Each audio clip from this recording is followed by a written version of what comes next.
The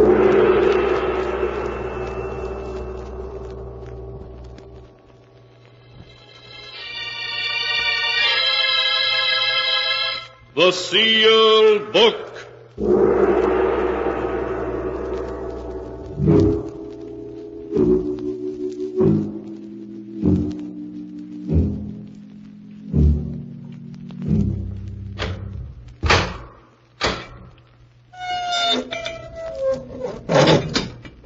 Once again, the keeper of the book has opened the ponderous door to the secret vault, wherein is kept the great sealed book, in which is recorded all the secrets and mysteries of mankind through the ages.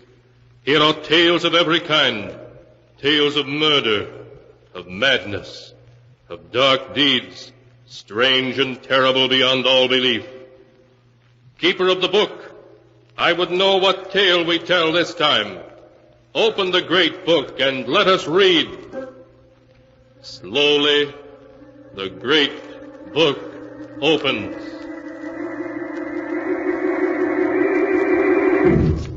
One by one, the keeper of the book turns the pages and stops. The strange story of a man who hated his wife because she loved him too much, with a love that even death could not extinguish. A tale called Till Death Do Us Part.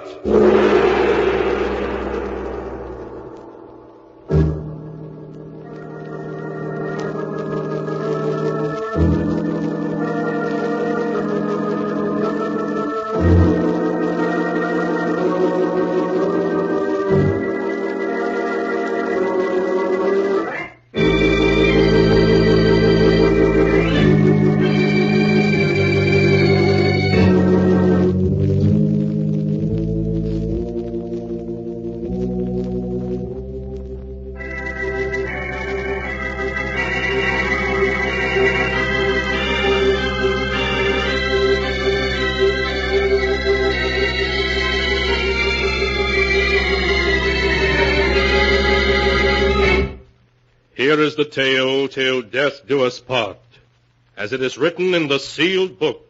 The story begins in the pleasant suburban home of Chris and Blanche Werby. It is late at night, and the moonlight shining through the window shows Chris Werby tossing and turning in his sleep, suffering from a nightmare about his wife.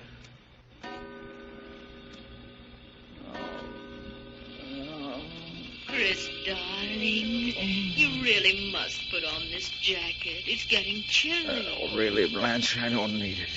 All right, very well. Your wife is on the phone, Mr. Werby. Blanche, this is the 5th time you've called me this morning.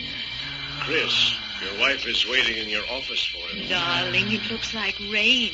I brought your raincoat. Blanche, you know there isn't a cloud in the sky. You've got to stop this coming to the office all the time. Your wife is on the phone, Mr. Werby. Blanche is waiting in your office for you, Chris. Darling, I've come to drive you home. Mrs. Werby is on the phone, sir. Chris, is there something I can do? Your wife. Waiting on the phone. Darling. No. Why won't you leave me alone for a while? Leave me alone! Chris, darling, wake up. You're having another nightmare. What? Oh, Blanche. Oh, you were having a nightmare, dear.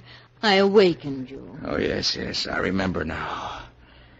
It was all so real. Can I get you something, darling? No, it isn't necessary. Perhaps a glass of warm milk might help. Please, Blanche, I don't want anything. Well, now, don't you think you'd better see a doctor, dear? You've been having these nightmares for several weeks now. A doctor can't help me. Blanche, we can't go on this way. Can't go on what way? What do you mean? I've never been able to tell you, but I will now. I can't stand living with you. Can't stand living with me? But, Chris, I love you. Yes, I know you love me, but it's an inhuman love. Your love is so overwhelming, it's smothering me at every step.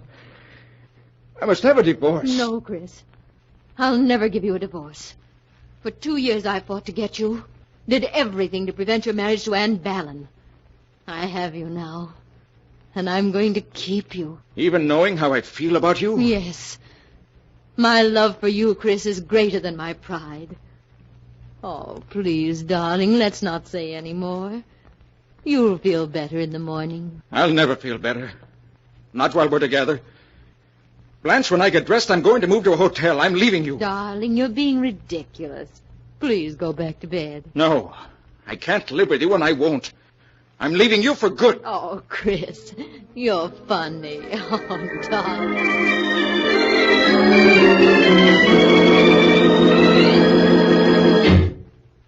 Your wife is outside, Chris, waiting to see you. Oh, no, not again.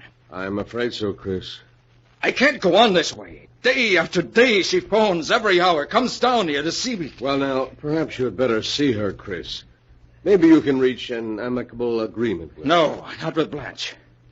Martin, there's only one way out for me. I must leave town, disappear. Leave town? What's your business? That doesn't matter now. Nothing matters but to be free. I'm leaving the running of the business in your hands.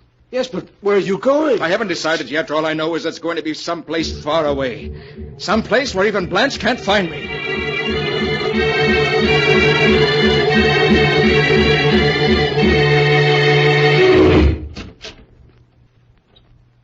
Come in, Chris. Hello, Tuppy. Glad you remember me. I sure do. You were the best tackle Yale ever had outside of myself. Well, what are you doing in Texas? Looking for a job? Looking for a job? Are you kidding? What about that flourishing business you've got back in New York? I've left it and everything else behind. My name is Richard Keller now. Chris, you haven't gotten into a jam. I mean, the law isn't after you, is it? No, Tuppy, the law isn't after me. It's a personal matter. Oh. Well, sit down. Tell me about it. Tuppy, I'd rather not talk about it. No, not just now. Sure, Chris, I understand. Well, can you give me a job as Richard Keller? Can I give you a job? Why, this company's dying on its feet for men like you. You're hired.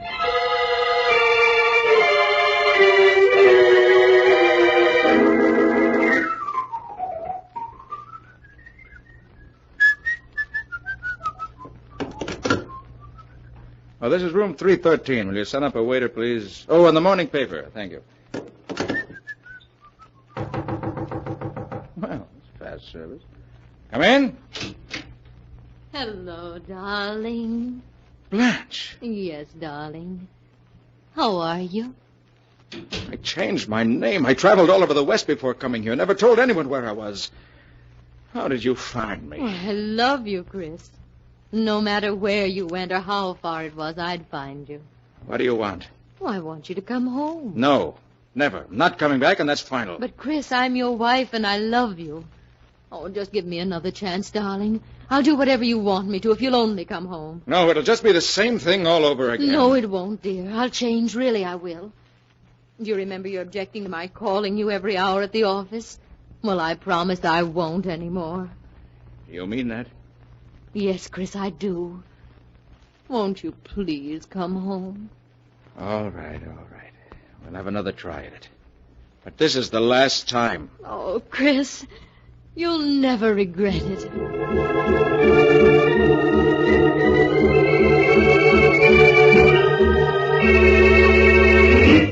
Gentlemen, this is to inform you that your order of the 25th was shipped. No, I'll answer it, Miss Nelson. Hello? Hello, darling. How are you? Blanche. Oh, just a minute. That'll be all, Miss Nelson. We'll finish the letter later. Yes, Mr. Worthy. Blanche, this is the 4th time you've called this morning. The one thing you promised you wouldn't do. But I only wanted to know if you wanted me to drive in and pick you up. Oh, I'm sorry, dear, if I've upset you. You say that every time you call. I see now that I'll never be rid of the sound of your voice till death parts us. Death? Please, darling, say you aren't angry with me. You know I love you. Chris. Till death do us part. She were to die. I'd be free. Free. I could answer the phone and know it wasn't she. Hello? Oh, darling, what happened? We were disconnected, dear. Oh, Chris, I thought something might have happened to you. No, I'm all right, dear. I'm sorry I spoke so harshly to you before. Oh, you know I don't mind, Chris. It's your nerves. You work too hard. Yes. You know, I think I need a vacation. What do you say if you and I go away for a few days? Oh, Go to the seashore? Try some deep-sea fishing? oh, Chris, darling. It'll be wonderful.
And now to continue the story, till death do us part, as it is written in the sealed book.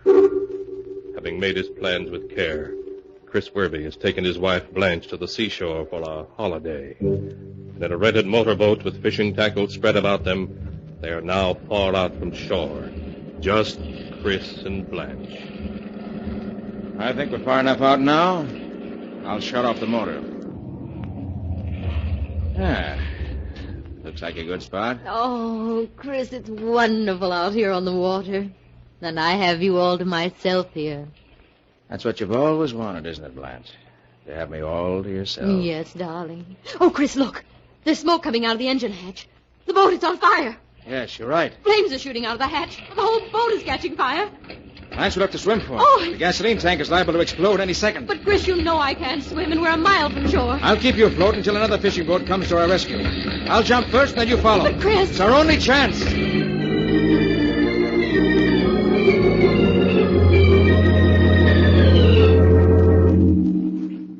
Chris, I'm frightened. Someone on shore must have heard the explosion and seen the smoke. Why don't some boats come? No boats are going to come for you, darling. Chris, what are you saying? When the boats do arrive, they're only going to find me. Chris, you wouldn't let me drown. Oh, wouldn't I? I tried to reason with you. And when that didn't work, I ran away. Oh. But you wouldn't let me alone. Well, this is the only way I'll ever be free of you. You can't do it, Chris. You can't. I love you. It's the only way I can get rid of you, so we're parting now, forever. Oh. This time you won't follow me. I won't let you go. I won't. But you will. No. I'll break that grip. You've been a millstone around my neck long enough. There. Chris, don't let me drown. Save me. This is the end, do you hear? I'm free. I'll never leave you.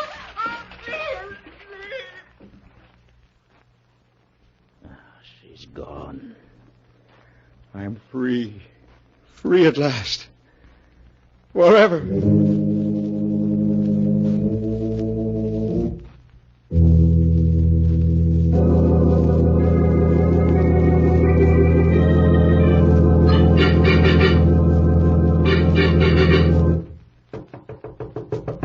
Come in. Excuse me, Chris, but there's a Miss Ballon to see you. Miss Ballon. Ann Ballon? Yes. Oh, show her in. All right. Ann. Chris. Ann, it's wonderful seeing you again. Oh, it's been 5 years. 6? You left Owensville in 1938. 6 years. Good deals happened in that time. Yes. Oh, I've just learned that you lost Blanche a year ago, Chris. I want you to know how sorry I am. Oh, thank you, Ann. But tell me, how's everyone in Owensville? Well, you might have paid us a visit.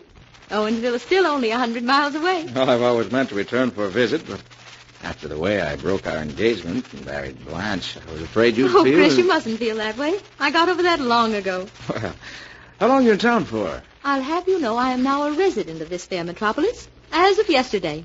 I have a job here. Well, Anne, it's wonderful. You may not know it, but you're going to see a good deal of me. In fact, don't be surprised if I propose to you again. Mighty soon.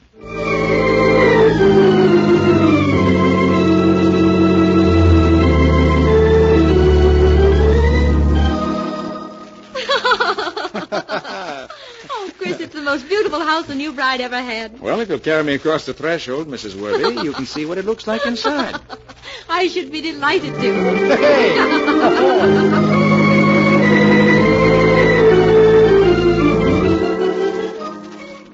Oh, Chris, it's a lovely present. But you shouldn't spend all that money. What are you talking about? We're married 1 week today. Oh, Chris, I'm so glad we found each other again at last. We're going to be so happy together.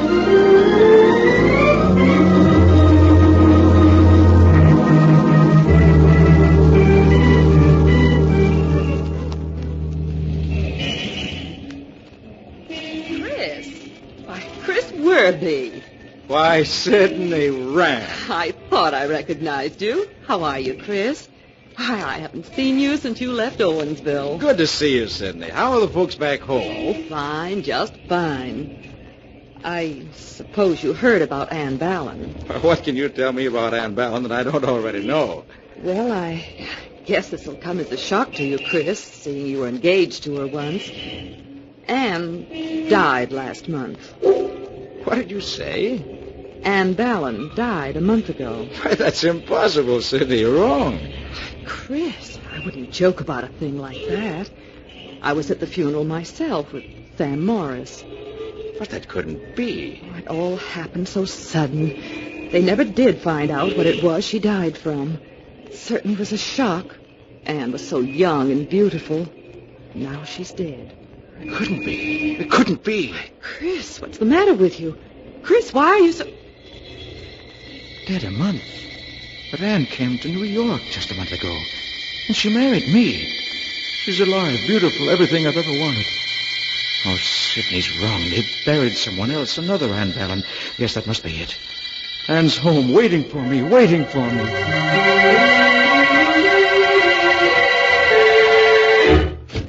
Anne! Anne, where are you? Anne! Anne, answer me, Anne! I was at the funeral myself with Sam Morris. Sam Morris. Yes.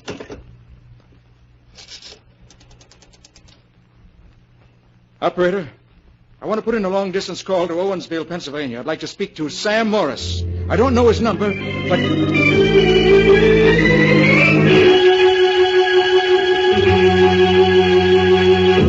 Hello, Sam. Sam Morris? Yeah, speaking.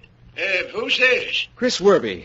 You remember me, Sam. I used to live right next Why, door... of course I remember you, Chris. How are you? Oh, fine, thank you.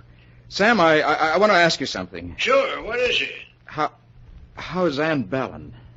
Ann Ballon? Yes. Well, didn't you hear, Chris? She's been dead for over a month. Are you sure? Am I sure? I was at her funeral. But Sam, couldn't they have buried someone else by mistake? Well, hardly, Chris. I saw her in the coffin just before they laid her away in the family plot. Chris! Chris! Are you there? Couldn't be Anne. They laid away. It couldn't be. There's someone else lying in the Ballon plot. Must be someone else. Must be. I'll drive out there now. I'll find out who it is.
And now to continue the story, till death do us part, as it is written in the sealed book.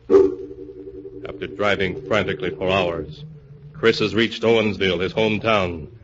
And on the outskirts of town, at the entrance to the ancient cemetery, he is arguing with the old caretaker, who has come to the door in nightshirt and trousers.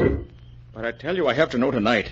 Can't you understand? I only want to know if a girl by the name of Ann Ballin is buried here. Look, mister, it's almost midnight. I can't go looking through any records now. You'll have to come back in the morning. Please. I'll give you $20 if you look it up for me now. $20? All right, come in. Thank you. What'd you say that name was? Ann Ballin. Let's see. Yeah, here we are. B. And Ballin. Yeah. She's here. Buried in the Ballin family plot, interred June 26, Section 15, Plot 5. Can't be. Yeah, what'd you say? I must see that grave opened. You'll have to get a court order for that, mister. I want to see it now, tonight. I'll give you $500 to open that grave. You must be crazy, mister. It's against the law. Listen, I don't want the body. I merely want to look at it. Would $1,000 make it worth the risk? $1,000? Yes, 1,000. You'll never make an easier 1,000. We'll be finished by dawn. Well. $1,000, huh? All right, I'll do it.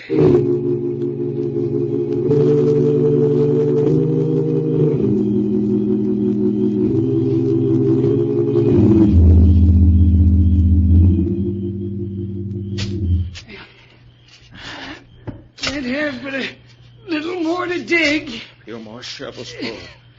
We should reach the coffin. Blast that moon. Anybody comes past this graveyard, they could see us. You don't have to worry about anyone being around at 3 a.m. Keep digging. We shouldn't be disturbing the dead. Rest in peace. That's what the minister always says. There, I've reached it.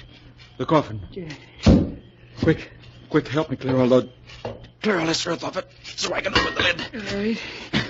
Anything to get this over with. Hurry up. There, that's enough. All right, now hold up the lantern. I'll open it. All right. There you are. Now go ahead.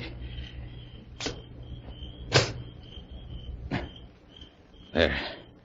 It's unlocked. Well, what are you waiting for? Go ahead and open it. All right. Stand back a bit.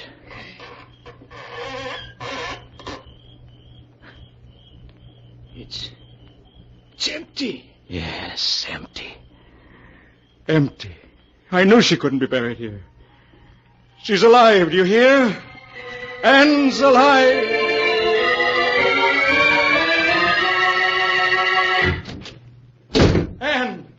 Ann, where are you? Here I am, Chris. Oh, Ann, it's good to feel you in my arms. Why, Chris, you act as though you never expected to see me again. Well, there was a moment when I thought I wouldn't. You remember Sidney Rand, don't you? Sidney Rand? Why, yes, of course. Well, last evening as I was coming out of my office building, I bumped into her. And she started telling me all the news of Owensville. And then she told me that you'd been dead a month. That I'd been dead a month. Yes. And when I got home, you weren't here. Well, darling, it was only my running out of gas that kept me from being home when you arrived. Well, I should have known it was something like that. But I got panicky. Called Sam Morris long distance, and he, too, said you were dead. Must have gone haywire after that. For I took the first train to Owensville. Chris, you didn't. Yes, I'm afraid I did. Went to the cemetery where your family's buried. And there I found your grave. Yours. Mine? Yes. The tombstone had your name on it. Ann Ballin. What did you do then? I paid the caretaker to help me dig up the coffin. And when we opened it, we found it empty. Ann, what is it? Why are you laughing like that? Ann! Chris, Ann Ballin is dead. Ann, you don't know what you're saying. You're Ann Ballin. No, Chris, I'm not. Look deeply into my eyes, darling. Don't you recognize me? Recognize you? Yes. Don't you know who I am, darling? Do you remember that day at sea? I told you I'd never leave you, remember? No, it can't be. You're Anne. Close your eyes, Chris. Just listen to my voice. Don't you recognize me, darling? Blanche. Yes, Blanche. Blanche in Anne's body, because mine was lost at sea. No, it can't be. It can't be. But it is, Chris. I couldn't come back in my own body, so I killed Anne to get this one. You killed Anne? Yes, Chris. And then took her body. I did it so that you and I could be together again. No. Forever, darling. Together. Forever. Yes, forever. No. Oh, no, I'll never leave you, darling. Never, never, never. And that is the tale of Chris and Blanche Werby, till death do us part, as it is written in the sealed book. When Chris was sure that Blanche had indeed returned to him, even from the grave, he tried to escape by seeking death himself, throwing himself into the sea from an ocean liner. Weeks later, his body was cast up on the shore, tightly clasped in the dead arms of the body of a woman, later identified as Blanche. So they are buried now, side by side, together forever.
And now, keeper of the book, before you close the great volume, show us the tale we tell next time. This one? Yes, the amazing story of a man who stole millions, and then found he had to steal himself a new face so he could protect those millions, but who discovered that his new face brought with it murder and sudden death. A tale titled The Man with the Stolen Face.